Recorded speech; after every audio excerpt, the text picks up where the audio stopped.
Hello दोस्तों, राधे राधे, जय माता दी। कैसे हो आप सब? आशा करती हूँ आप सब बहुत अच्छे होंगे। आप सभी का स्वागत है दोस्तों फिर से एक नए प्यारे से ब्लॉग के साथ। एक नया सवेरा हो चुका है, सवेरा के साथ-साथ मेरा एक नया ब्लॉग भी आप सभी के सामने हाजिर है दोस्तों। और हमेशा की तरह दोस्तों सुबह के हर काम मेरे हो चुके हैं, जैसा कि मेरा रूटीन है, पापा जी को पानी देना, ब्रश वगैरह करने के लिए, फिर नाश्ता देना, चना गुड़ जो भी होता है सुबह का, फिर उधर जो है ना बच्चों को तैयार करना और फिर जो है अपने पति जी के लिए भी मतलब पानी वगैरह देना, सब कुछ जो होता है एक गृहिणी का काम सुबह सवेरे का। अपने भले ही ना कुछ खाओ पियो पर अपने परिवार वालों को समय से पहले देना बहुत ज़रूरी होता है। यहाँ पर दोस्तों मैं बना रही हूँ आज बहुत दिनों बाद ना मटर की सब्ज़ी, और मटर रहेगा और थोड़ा-सा सोयाबीन मिक्स कर दूँगी क्योंकि मटर बहुत ही ज़्यादा कम था और 5 से 6 फैमिली हैं अभी। इन दिनों अम्मा गई हैं कहीं बाहर, तो जब आएँगी तो फिर मैं आप सबको बता ही दूँगी। यहाँ पर दोस्तों मेरा चावल हो चुका था, मटर की सब्ज़ी को मैं छौंक देती हूँ और पहले मैं 1 सीटी से जो है ना उबाल ली थी कुकर में डाल के मटर को, बहुत जल्दी हो गया था दोस्तों, 2 सीटी लगाने की ज़रूरत ही नहीं पड़ा था, मात्र 1 सीटी में ही हो गया था। तो चलिए जल्दी से झटपट से बना लेते हैं मटर की सब्ज़ी और उसके बाद जो है ना पूरा खाना मेरा बन जाएगा।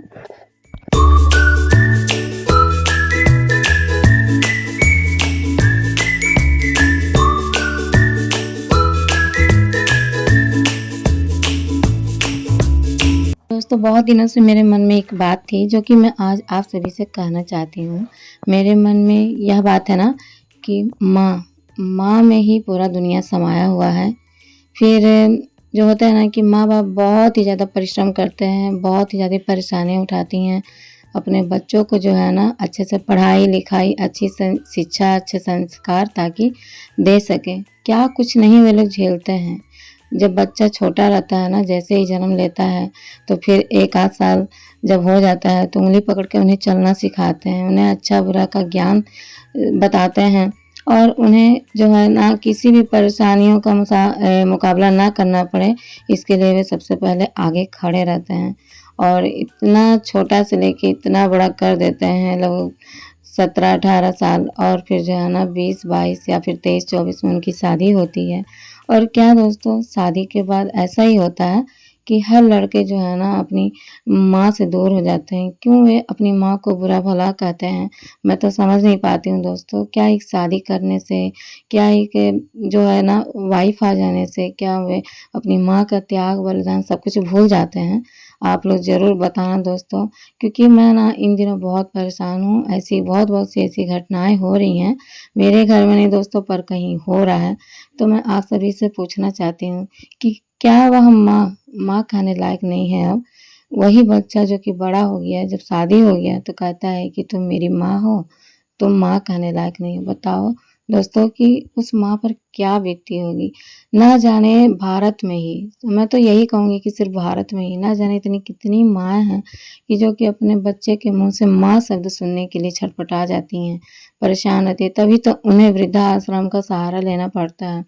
उन्हें जो है ना बुढ़ापे में उन्हें सहारा लेना पड़ता है दोस्तों कि मैं क्या ही बताऊँ। और ये बहुत दुःख की बात रहती है कि जो माँ 5 से 6 बच्चों को पाल-पोस कर बड़ा करती है इतना परिश्रम के साथ, अपना दुःख दर्द नहीं समझती है, अपने दुःख दर्द को दूर करके याद ही नहीं रखती है अपने बच्चे की परवरिश के आगे।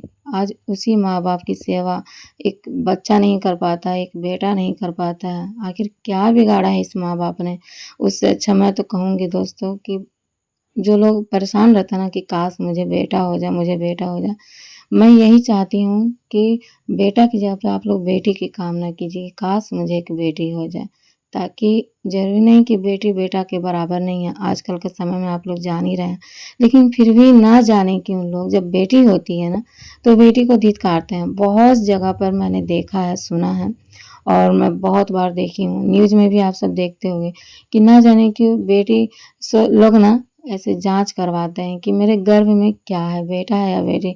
तो प्लीज़ मेरी प्यारी-प्यारी बहनों, अगर आप लोग ऐसा कुछ करते हो तो प्लीज़ ऐसा कभी भूल के भी मत करना, क्योंकि बेटियाँ होती हैं लक्ष्मी होती हैं, वे हर एक रूप धारण कर सकती हैं, पर बेटों को आप चाहे कितना ही अच्छा परवरिश दो ना, वे पता नहीं क्यों किसी-किसी घर के ही बेटे अच्छे होते हैं। पर हर घर के बेटे अच्छे नहीं होते हैं दोस्तों। बोलते-बोलते मेरे आँखों में आँसू आ गया है दोस्तों, मैं क्या ही कर सकती हूँ। तो फिलहाल इतनी भी परेशान मत हो माताओं कि आप लोग अपना जो है ना परेशान रहती हो बच्चे के पीछे कि मेरा बेटा मुझे इतना आराम देगा, उतना कोई उम्मीद नहीं रखना। मेरे भी 2 बच्चे हैं, मुझे भी कोई उम्मीद नहीं है अपने बच्चों से। अभी तो सब अच्छे हैं, पर बड़ा होने पर ना जाने क्या होगा, वो तो समय ही बताएगा। यहाँ पर दोस्तों ना पीछे जो है बागान में ढेर सारे साग हुआ थे, कलमी के साग थे और मेरसा के साग थे। तो साग को मैं खोट ली थी क्योंकि सब्ज़ी नहीं थी, हरी सब्ज़ी नहीं थी। तो सब्ज़ी जैसे सब्ज़ी मुझे बनाना था, तो मैंने ना तोड़े थे और यहाँ पर देख सकते हैं सब मेरे पुराने कपड़े हैं। कुछ ठंडी में यूज़ कर लेती हूँ, जैसे ठंडी में होता है कि वज़न साड़ी जो होता है ना, भारी साड़ी काम आ जाते हैं। तो ठंडी जब पार हो गई तो मैं भारी साड़ी को मैं रख देती। सॉरी दोस्तों, अगर मेरी जो होती है ना ज़बान ऐसी हो जाती हो, तो पता नहीं क्यों दोस्तों मैं बोलना चाहती हूँ बहुत कुछ पर मैं अच्छे से बोल नहीं पाती हूँ, तो इसके लिए मैं माफ़ी चाहती हूँ आप सभी से।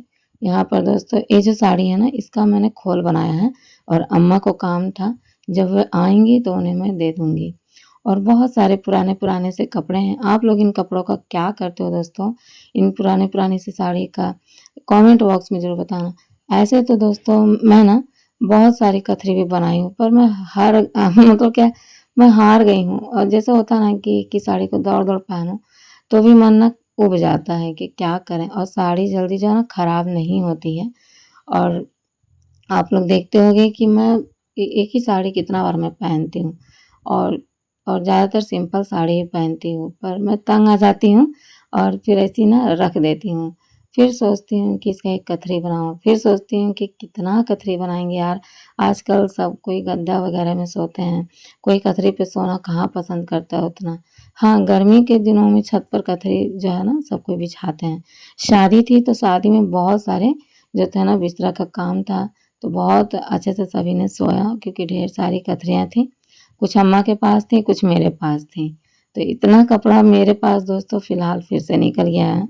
अभी तो मैं सोच रही हूँ क्या करूँगी, लेकिन हार मान के क्या करती हूँ ना, उसे फिर से तार लगा के उसे मैं रख देती हूँ और फिर जो है मतलब आजकल ऐसा है कि कोई मतलब देना भी नहीं चाहिए, जो ज़्यादा गरीब हैं, किसी को अपने मुँह से बोल के देने में भी शर्म आती है। हाँ, अगर कोई माँगता है कि आपके पास पुराने कपड़े हैं मुझे चाहिए, तो ज़रूर उसे दे देती हूँ दोस्तों। तो यही है, इतना सारा कपड़ा मैं लेके बैठी हुई हूँ अभी दोपहर के टाइम। आप लोगों को आज का ब्लॉग अगर ज़रा-सा भी अच्छा लगता होगा, लाइक कर देना दोस्तों और एक माँ के लिए ज़रूर लाइक करना क्योंकि माँ की जगह ना कोई नहीं ले सकता है। जो लोग कहते हैं ना तुम मेरे लिए की हो क्या है, की ही क्या हो? क्या मेरे लिए किया है? क्या मेरे लिए बनाया है? तो उस माँ-बाप से पूछो कि कितना तपस्या करते हैं, चाहे तुम्हारे लिए कुछ बनाएँ या ना बनाएँ। लेकिन जो भी उनके पास रहता है ना, सब कुछ तुम्हारा ही है। फिर इंसान क्यों ऐसा भूल जाता है? क्या ऐसा जाल में फँस जाता है? किस जाल में फँस जाता है कि बीवी बातें साथ भूल जाता है? मेरी भी इतनी बड़ी फैमिली है और मैं इतने साल से निभा रही हूँ। आप लोग देख ही सकते हो दोस्तों।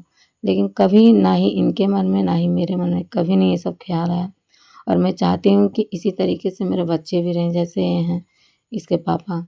तो दोस्तों शिक्षा तो अच्छा हर माँ देती है, पर बच्चों को बिगड़ने में ज़रा-सा भी टाइम नहीं लगता है। एक पल में बच्चे बिगड़ जाते हैं। मैं क्या बताऊँ यहाँ पर मैं थक चुकी हूँ तार लगा-लगा के वही मैं एकदम से मतलब परेशान हूँ कि मैं कहाँ इन सबको रखूँ। एक तो मेरे पास एक ही अलमारी है और 2 बक्से हैं, तो जिनमें स्वेटर, शॉल और फिर मेरी नई साड़ी रखी हुई है। एक बैग है जिसमें बच्चों के लिए रखा हुआ है। आप देख सकते हैं मैं परेशान हूँ कि मैं क्या करूँ? एकदम से कुछ समझ नहीं आ रहा कि मैं क्या करूँ इन साड़ियों का? यही आप सबसे मैं कह रही हूँ कि मैं क्या करूँ? आप लोग बताना कमेंट बॉक्स में। तो आज का ब्लॉग दोस्तों कुछ इसी तरीके का था दोस्तों और मैं अपने में मैं बड़बड़ा रही हूँ कि मैं क्या करूँ? और ये ब्लाउज़ जो है ना कि मैं ठंडी में पहनती थी, तो फिलहाल फिर से मैं ठंडी में पहनूँगी और इसका जो है ना काज बटन थोड़ा ख़राब है, तो उसे मुझे सही करना है। हुक दिया हुआ है, तो उसे मैं काट के और फिर कपड़ा लगा के ब्लैक कलर का मैं बटन लगाऊँगी उसमें और फिर इसलिए मैंने बेड पे फेंक दिया कि उसे फिर मैं रखूँगी और ये नेट वाला साड़ी है। ये साड़ी दोस्तों मैंने ना अपनी नंद जी के लिए मतलब ऑर्डर किया था रक्षाबंधन में, बहुत पहले 4 साल पहले। अब वह कहती हैं कि भाभी और ये मुझे नहीं पसंद है, मुझे नहीं चाहिए। तो फिर मैंने भी कहा कि मैं घूँघट में रहती हूँ, मैं बाहर जाती हूँ खाना देने, मतलब पापा जी को खाना-पानी सब कुछ देना रहता है, तो मैं इसमें कैसे जा सकती हूँ बाहर? तो फिर वही, अब क्या ही कर सकते हैं, जब उन्हें नहीं पसंद आया, तो फिर मैं जो है ना रख ली और फिर ऐसे ही पड़ा हुआ है। 2-3 बार पहनी थी, पिछले बार नाग पंचमी के दिन पहनी थी मैं। यहाँ पर दोस्तों अभी थोड़ा साढ़े 3-4 बज रहा है और मैं ना यहाँ पर मुझे बहुत मन था पीठा खाने का, दाल पीठा। तो चावल का आटा था, उसे मैंने ना गर्म पानी से सान के और फिर दाल भिगाया था, थोड़े से चना की दाल। तो इसमें जीरा, मिर्च, लहसुन का पेस्ट जो है ना चना दाल के साथ मैंने पीस लिया था, नमक डाल दिया, हल्दी, और उसके बाद इसका भरावन देख सकते हो। मैं भर रही हूँ चावल के आटे में। और कौन-कौन जो है ना ये पीठा खाया है, फारा खाया है, कमेंट बॉक्स में ज़रूर बताना। और जो नहीं खाया है तो ऐसे बनाइए, बहुत ही अच्छा लगता है, बहुत। अगर आपको ना कुछ इस तरीके का हल्का-सा नाश्ता करना है, तो आप लोग इस तरीके का नाश्ता बना सकते हो दोस्तों। तो यहाँ पर देख सकते हो मौसम भी थोड़ा बहुत ख़राब है, फ़िलहाल बारिश नहीं हुई थी। उसके बाद देखिए मेरा गरमा-गरम से जो है ना फरा बन के रेडी है। आइए दोस्तों आप सब भी खा लीजिए दोस्तों, और बहुत ही अच्छा लगता है, एक बार ज़रूर बना के खाइएगा। मिलती हूँ नए ब्लॉग